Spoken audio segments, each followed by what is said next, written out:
Welcome students. Let's discuss uninformed search. As I've discussed in the last lecture that for AI agents there could be various search strategies. They are basically categorized as uninformed search, uninformed search.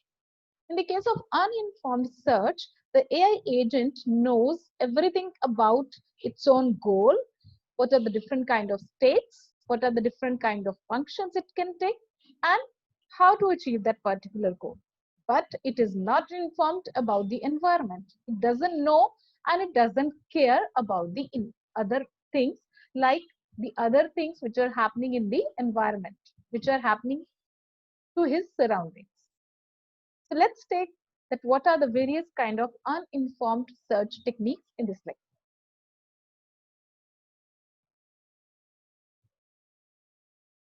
Now, uninformed strategies, they can use only the information available in the problem definition, which is known as blind searching. Because you don't know about the environment, you have only the option of searching it blindly.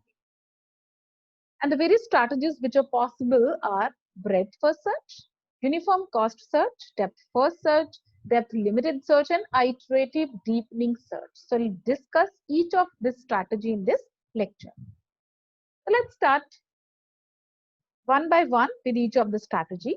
But before that, we have to see that how we can actually compare these different search strategies.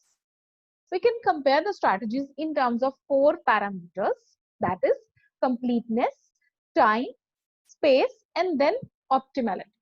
What is completeness? Completeness means, will a solution always be found if one exists?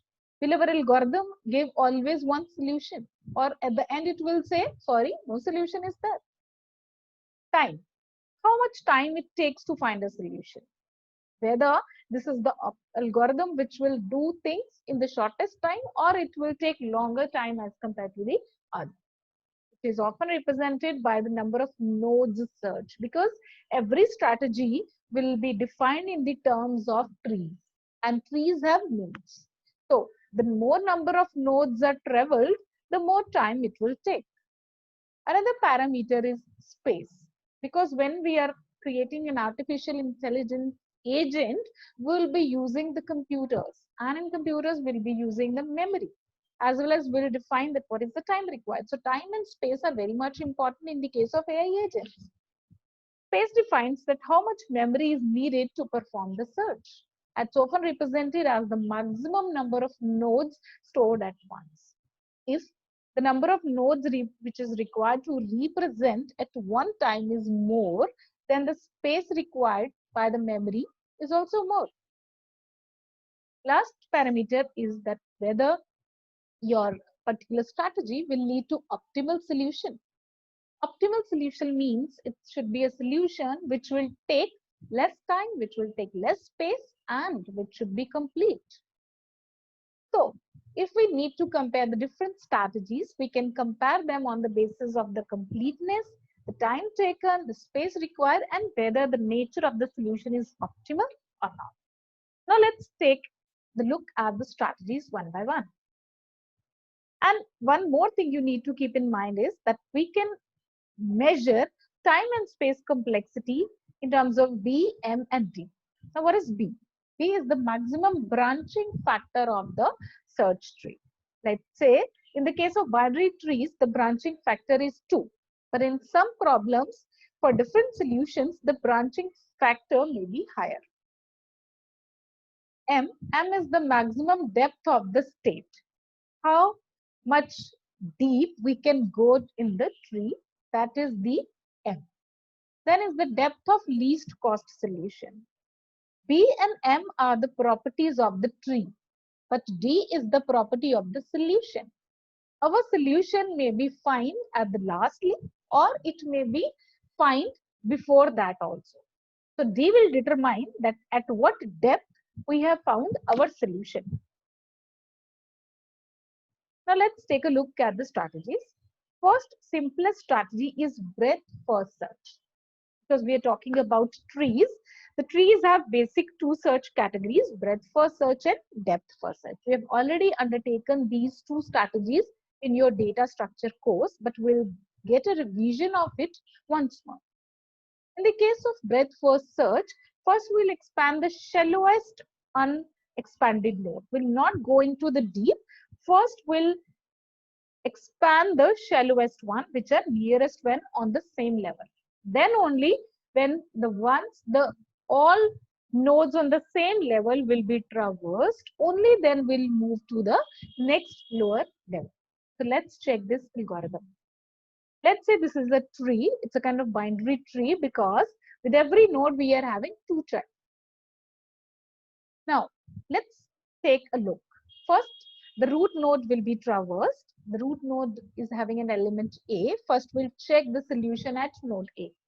If the solution is not found, the goal is not matched, then we'll go to the next level, and the next level is B. So now you will expand the node B and then you will compare it with your goal. If it is right, if it is found, the goal is reached, then you will stop here. But again, if the goal is not reached, you have to traverse the next node. And the next node at the same level is node C. So the third node which has to be explored will be node C. Then we will similarly expand each and every node by matching it with the goal. If the goal is reached, we'll stop. Otherwise, we'll go to the next level.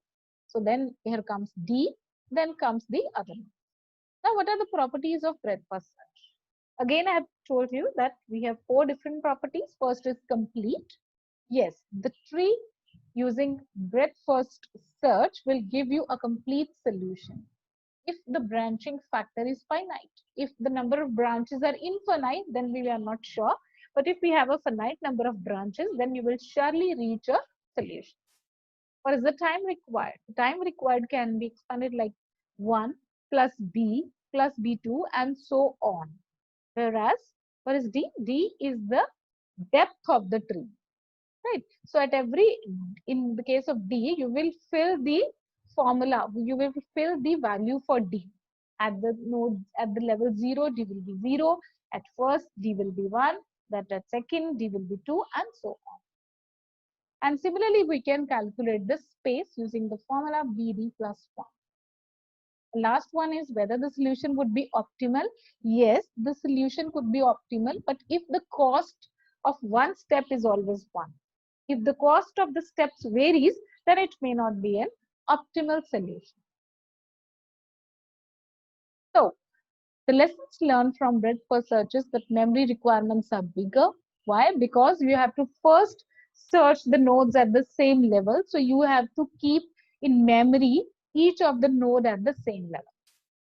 And then exponential complexity problems cannot be solved because the time and space requirements will get too high. In the case of uniform cost search, the second strategy, the difference there is in the cost.